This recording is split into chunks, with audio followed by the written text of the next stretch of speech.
You're listening to the Anchored at Harbor Park podcast. This podcast is sponsored by You Are the Answer, pure sports nutrition products for the pure effort you put into your training. These products are awesome. We carry them in our gym and our members love them. Super simple, pure, all-natural ingredients with delicious flavors. You can learn more about them by visiting their website at www.youaretheanswer.com, and remember to use promo code CFHP to get 20% off your first order. Go ahead and subscribe to our podcast on your favorite podcast listening platforms so you never miss an episode. Remember to leave us a review. Doing so helps us reach more and in turn helps us impact more people's lives. Now on with the show. Welcome to Anchored at Harbor Park CrossFit, a show dedicated to helping you find enrichment for the other 23 hours of your day outside of the gym. Here's your hosts, Jason, Dave, and Corian. Welcome back, ladies and gentlemen. Episode 80 of Anchored at Harbor Park. I am Coach Jason. I'm Coach Dave. Coach Corian. And today we're going to talk about sports performance versus health and wellness training. But before, Mr. Dave. My icebreaker is pretty simple. Do you like peanut butter or almond butter? Oh. That's quite easy for me. I feel like they're in two different classes. Peanut butter. But I have to be careful. Once I start eating it, I eat a lot of it quickly.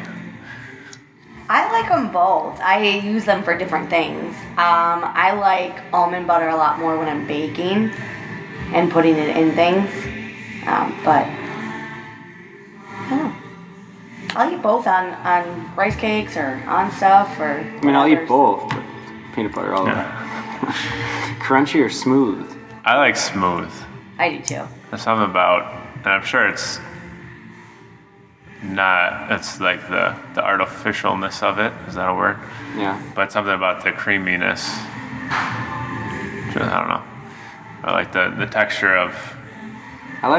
I like smooth, but like on a sandwich or something, I like the crunchy. I don't know why. What about peanut butter on a hamburger?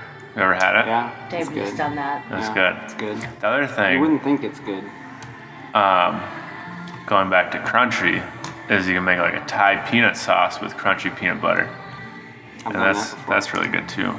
Yeah. See, growing up, my grandparents always had crunchy peanut butter, and it was good. But like, you know, when you're a kid and you're losing teeth here and there, and you get a crunch stuck in it, it hurts. So like, I just have like this aversion to crunchy. Like, I think when we first met, Dave and I would have tons of different peanut butter in the house because he always liked crunchy. And eventually I was like, no, we're buying one. That's it. That's funny. Okay, so let's get into our topic. So we're going to kind of differentiate between two types of training mindsets, let's call them. Yeah, I like that. So one is sports performance training and the other is health and wellness training. And the reason why we decided to talk about this is because there's kind of a shift in CrossFit, and there has been for about the past year. And now we can kind of see other gyms following this trend and basically, like, so what sports performance training is, it's training to compete, maybe like in a specific, like a sport like football or baseball or basketball. Or even bodybuilding, physique competitions, powerlifting. Or a weightlifting event. And the need is to get as good as possible in that sport as fast as possible, right? So I have a football game, on Friday I need to get, or, if we're training, maybe we're in the off season, but your games are going to be in the fall. I need to get as good as I can before practice starts, kind of thing. Mm-hmm. And then in that kind of scenario, you're going to have things like injuries and different things that are going to pop up that you kind of have to play through, or like, kind of push off until later. You got to deal with it.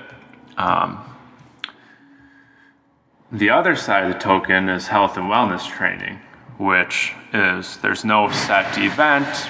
or like season or anything. It's training for longevity or the long term. There's, like I said, there's no specific event or timeline. And then, as you guys probably know, in our gym, like as soon as there's an injury that comes up, we're very quick to say, okay, let's address that injury. Yeah. Let's take a step back, figure out what's wrong, and fix it. And so the shift we've been seeing is kind of, years ago when we all started CrossFit, it was very much sports performance focused. Like go hard as much as you can, lift a whole bunch, and then do a hard Metcon every single day. Yeah, it was always about, are you PRing? Are you pushing that needle forward? How much more do you have in the tank today? All of those sort of things. Right. And now, the shift is becoming more towards the health and wellness or longevity, where, we want to think more about being able to do this for the long term, for our whole lives, really. Yeah. That instead, the goal is not to be peak performing in a sport. The goal is, to be healthy still when we're older. Yep. And I think too, like the big difference is, I heard this one time, JJ Watt was talking about, he was like, I've got maybe 10 good years in the NFL. Like that's all I'm doing right now. I will live my life after that. And that's the same thing as like for people who are competitive or doing something, like they give up a lot of other stuff because of doing that for a limited amount of time. It's what can I do right now for, like you said, satisfying my, whatever sport that I'm in, and there's going to be sacrifices, but that's okay because I'll have those later, So, question for you guys. Why do you think this shift is happening? I think, in all honesty, even look at our gym. Something new comes along and everybody's like, ooh, something shiny, I'm gonna do it. And I feel like that's kind of what CrossFit was. It was something new, everybody was getting, not everybody, it wasn't as difficult to make a regionals and then some of the other competitions. There was competitions all over, there was lots of fun things going on. The original regionals or our original games was just showing up at the ranch, all those sort of things. So like everybody could do it. It was all inclusive and you didn't have to be top tier all the time. And it was shiny and it was something that, everybody wanted to try. But some people only have that in them for so long. And I think that once people realize that like, oh, this is still a lot of work and the sacrifices that have to be made, whether it's relationships, mind, or body, people will start to pull out of that. And then what else is there or what else can I do? And now people are starting to realize like, I still enjoy this. It's still a great concept, but I'm not looking to, I'm not willing to hurt my body, in the short term, for other things. So. Dave? I would say that there really isn't a shift. It's trying to go back to the roots of what CrossFit was intended. Because the Open and the games really only been around for about 10 years. And then before that, CrossFit was around since 2001 with a training methodology that Greg Glassman developed for personal training clients. His original focus and his reasoning for starting CrossFit was for health and wellness, and he saw the benefits of helping people, and then we turned it into kind of this, or people, in gyms, mainly Dave Castro, when it started, was turning it into competitions. And then I think, that was the new shiny object, which Corian is talking about, and everybody thought that was cool, it's fun, but then, like, there's people out there, like, who, maybe that it is your aspiration to be a games athlete or a regional athlete, but, like, maybe don't understand that constantly training and pushing your body at like 100% all the time leads to injury. And I think CrossFit then developed a stigma about it. I mean, you hear it all the time. It's CrossFit's dangerous. CrossFit, you're going to get injured, and it's not necessarily true. You can get if you're not taking care of your body, which we've talked about before with mobility and making sure some of these athletes out there, these games athletes who've been doing this for a long time, they have a full team. They have a team that follows them around, that feeds them, cooks their meals. They have all these sponsors from compacts, from all these, and people that take care of them and give them programming and make sure that, but like you said, they have an off season. So as soon as they're done with the games, they have an off season, and then they start ramping up their training throughout. So it's not like they go all the time, 100%. And some things that I see in the gym, obviously we own 2 of them, it's people who want to be good, train like that all the time, and they don't really focus on recovery and maintaining their body. And that's something that, like, even I'm working now with Coach Rachel and Coach Blair on. It's like, you train so much, but how much time do you spend on your mobility and taking care of it? So like, we're starting to really go hands-on and to fix their elbows and their wrists, So, yeah, long tangent on my a little bit today.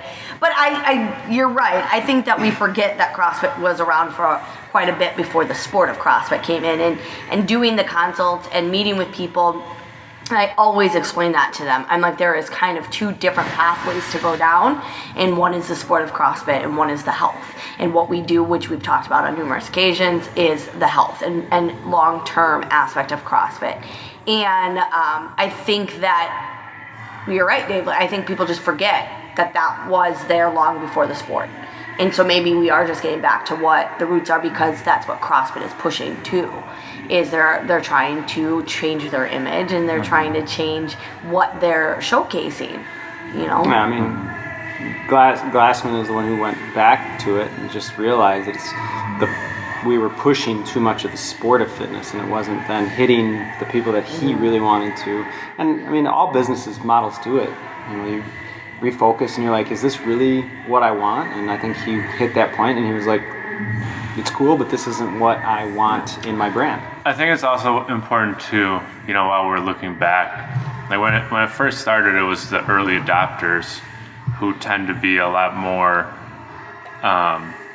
risk-seeking, and they tend to be more intense individuals, and they were the people that excel in that really push yourself really hard environment. Mm-hmm. So that was who made up the original CrossFit, those kind of people. Mm-hmm. And then as it became more mainstream and started reaching other people, I think we realized now that there's 10,000 gyms around the world, that super intense, like push yourself crazy every day, is not what's ideal for most people. It worked for that subset of people. That was the first people there. But now when you get to the whole general population, it's not so good. Yeah, and I think that with anything that starts to go like this, you have to realize that no matter what, there's not going to be, you can't template and it worked for 1 billion people. So everybody's got different goals, they've got different starting points, and they've got, different issues that they're trying to work through. So I think that with CrossFit getting back more to health, it's able to be more individualized. When you're treating CrossFit as a performance and as a sport, there's certain things you do have to do. And those are only going to work for some people.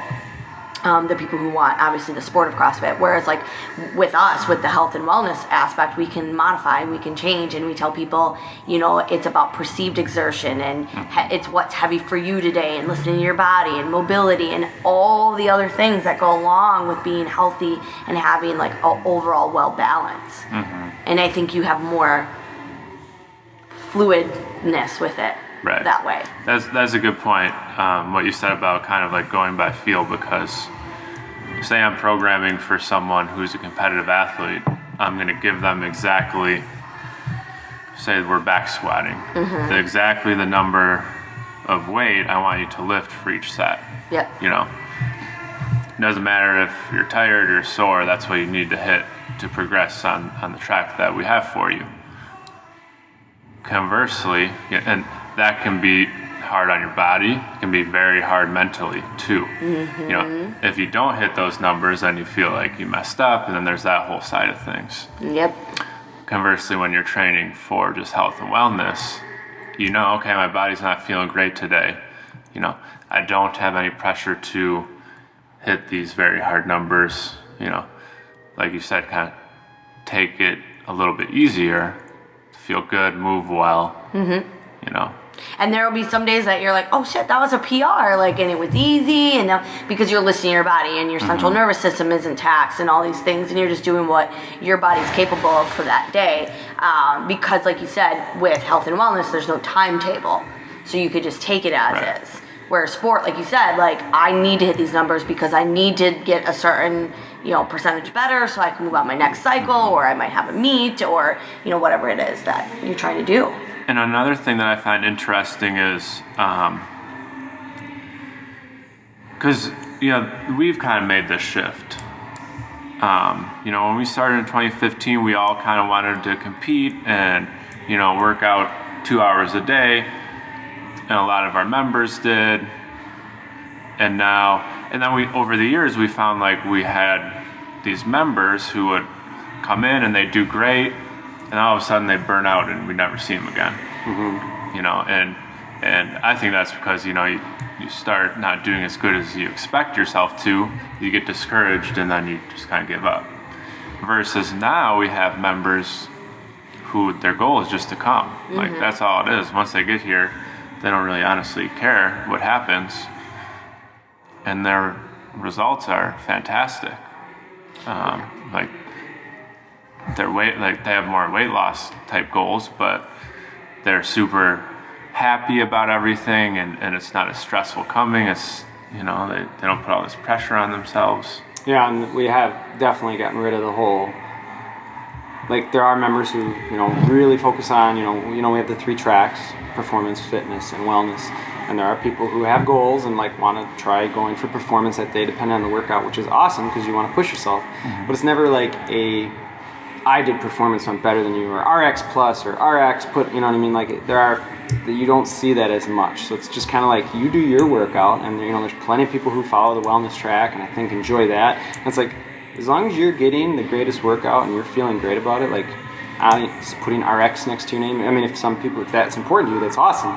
But for some, it's not, and it's just about getting a good workout. And I think a lot of that stems from our society and our social views and all of that, because on paper, everything sounds fucking great. Like, I want to be a competitive athlete, and that's what I'm going to do, and I'm going to go to CrossFit, I'm going to lift all the weights, and it's going to be great, and I'm going to win local competitions, and life's going to be grand.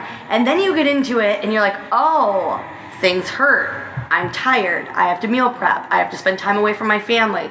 I can't go out drinking on the weekends. I have to, buy certain foods, or, all those things. And then you actually start doing it and you're like, this isn't what I thought it was.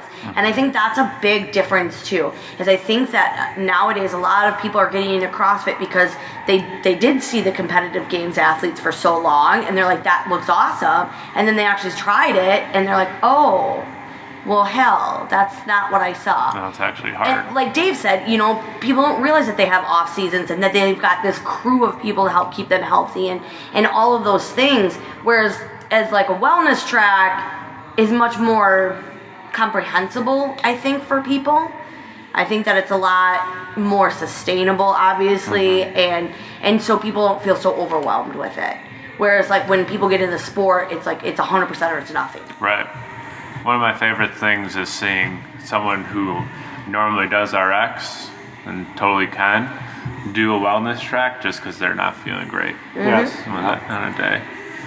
Yeah, and I think like over the past year that we've been really testing this, I guess you could say we've been working with it, I've seen little nagging injuries decline, like, like not as many people, like, or they have like a minor thing and they're able to say, you know what, my body's not feeling it today, and like you said, go to wellness or modify for themselves. But like people are able to determine what they need to do for themselves, or you see them actually spending time on maintenance, mobility, and like my shoulders kind of bother me, so they're over there rolling it out and making sure that they stay on top of it. And if they don't know what to do, then they ask somebody, which is really cool. Yeah, and I think I'm kind of in the middle because I am this competitive athlete, but I also want a healthy lifestyle. So I think that it is a constant battle in my head, because I'll come in and I'll know my body's wrecked, and I'm like, no, that's what Dave has programmed. Like, this is all that's programmed. Like, this is what I'm doing today. Like last Tuesday when we went to that conference, like missing a day of working out was like such a mind fuck for me.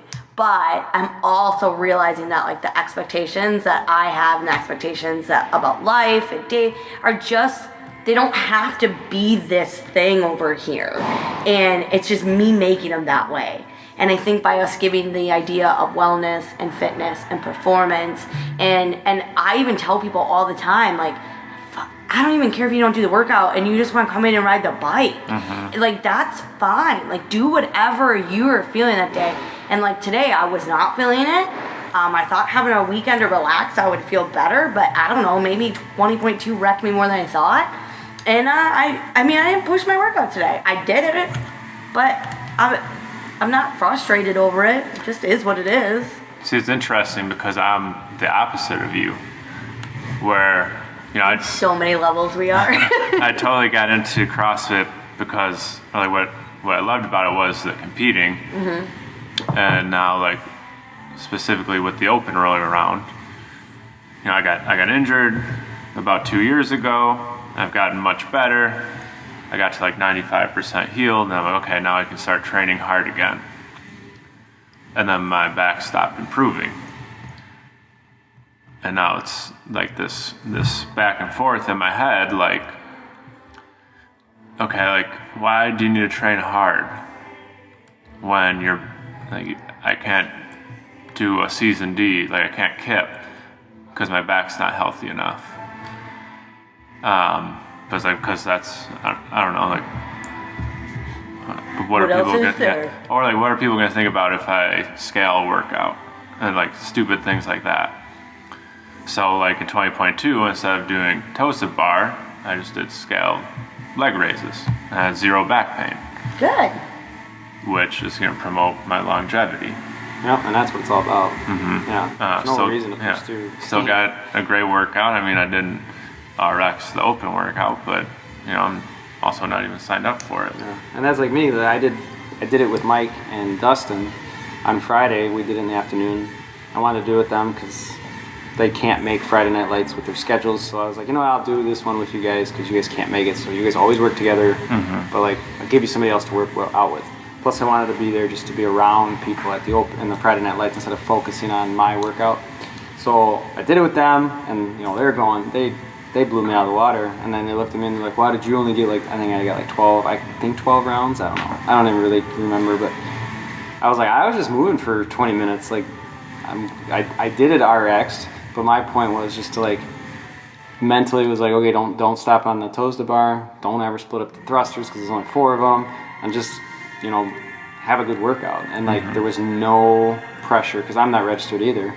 I was like, why register? Like, other than seeing the leaderboard, which really, what does that matter to me too much anyways?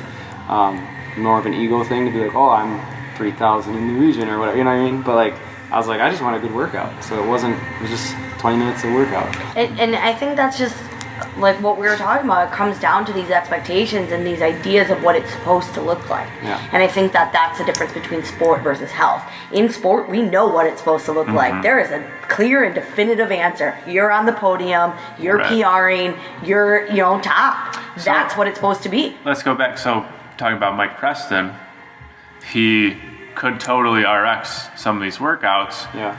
But he is training for performance. He wants to compete locally, and when he competes scaled, or like masters. Yep. Scaled.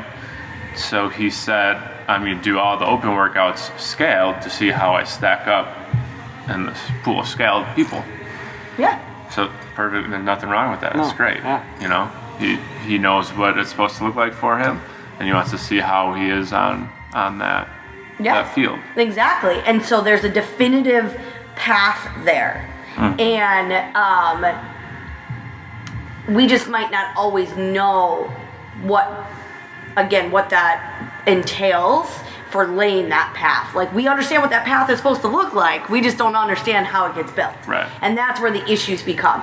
I know as a competitive athlete what my path is supposed to look like, but my building of it isn't going to be the same as, you know, Dave or Rachel or Blair or anything like that. Whereas like a health and wellness for longevity, not as clear and defined, but the structure and how you build that is a lot more cohesive. Yeah. So, I kind of look at it as like sports performance is going to be a little more risky. You know, you have to push yourself harder. You have to take risks in terms of what you're putting your body through versus the health and wellness is a little more conservative. Yep. And it's just about, like, you know, we talk about it all the time, 80-20 rule. You know, eating nutrient-dense food most of the time, lots of vegetables, lean meats, you know, all the stuff that Greg Glassman has preached for years. Talk about daily activity, water intake, sleep, stress reduction, you know, stuff like that. It's pretty simple, pretty straightforward, and easy for most people. So yeah, so I think we're good to wrap up. Yeah. You know, we're not saying one is better or worse than the other. We just think it's very important for you guys to know which path you're on. You know, are you performing or training for something in particular, a specific event, or are you doing it for longevity? Right. Or because you think you have to. That's another path, I guess. What do you mean? I've seen like some people think that they have to RX or they have to push themselves. Oh, so that's what I was going to talk about, is know which of these methodology or mindsets you're on, and then make sure your actual training is in line with that. Yeah, and I think that that's really important. And I think the other important thing to understand is that may change back and forth over time. You know, just think of how many people come to us for civil service jobs, firefighters, police officers, and nurses, and military. They need to be a little bit more on that performance because they might have a you know, test that they have to do to get on, but once they're on, now they're doing health and wellness because now they need to just maintain and be healthy for their job. So things like that could change over time. I am a more competitive athlete, but now with me going an idea of more master's routes, I got 2 years for that, I can take a step back. I don't have to work through injury. I don't have to do all those things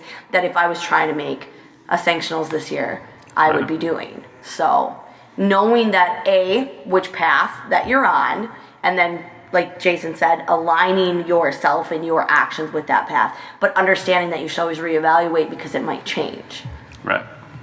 And if you need help, Yeah. I can help you with a goal session. And it goes both ways, because if you're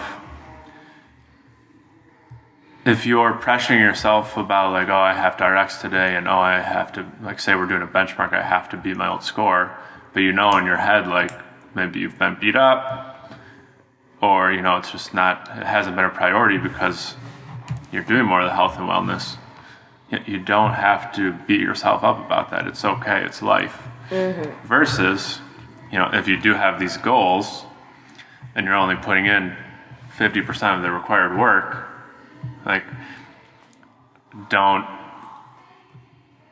be confused when there's a gap, you know, understand that you're not doing everything that's required to get where you want to go. Yeah, and this is super important. We're going to get on some tangents, and I'm sorry. I know Jason said wrap up, but, you know, just look at Blair and Rachel. They've already been doing their qualifiers for the last couple months, so they had no intention of making the open anything, especially Rachel. So here she is training and doing the long game for next year, but then her first week of the open, she was frustrated at herself because she wasn't where she thought she should be. But she had to remember, like, you weren't doing the things you were supposed to be doing in order for that to be the sport. Right. So we have to let go of that. Yeah. And we have to remember, like, what are we training for? What is the purpose right now? I love when Dave puts in my training, like, our goal today is to maybe get heavy, but listen to your body, or especially with my gymnastics, if I'm not feeling it, he'll be like, you know, our goal is to handstand walk. Max amount of attempts is 5. Just see what you can get today to see where we're at. And on Saturday, I just wasn't feeling it. My shoulder was still bothering me. Again, long game, 2 years. So I did 3 attempts and I stopped. I was like, this is not feeling good. This is painful. I'm not going to force this because I know what my path is right now. So. And just like the quote of the week today, if you don't give anything, don't expect anything. Success is not coming to you. You must come to it. So. All right, guys. If you have any questions, or if you don't know what path you're on, reach out. Let us know. Yeah, we'd love to talk. All right, stay classy, Harper Park. Bye. All right, everyone, that wraps up another episode of Anchored. Remember, if you enjoyed this episode, please remember to share it with someone you know. Give us a 5-star review on your listening platform. That helps us reach more people. And remember to subscribe to our channel so you never miss an episode. We'll talk to you guys later, and stay classy. Thanks for listening to Anchored at Harbor Park CrossFit. If you would like further information about our programs, visit www.harborparkcrossfit.com. We hope you'll tune in next time.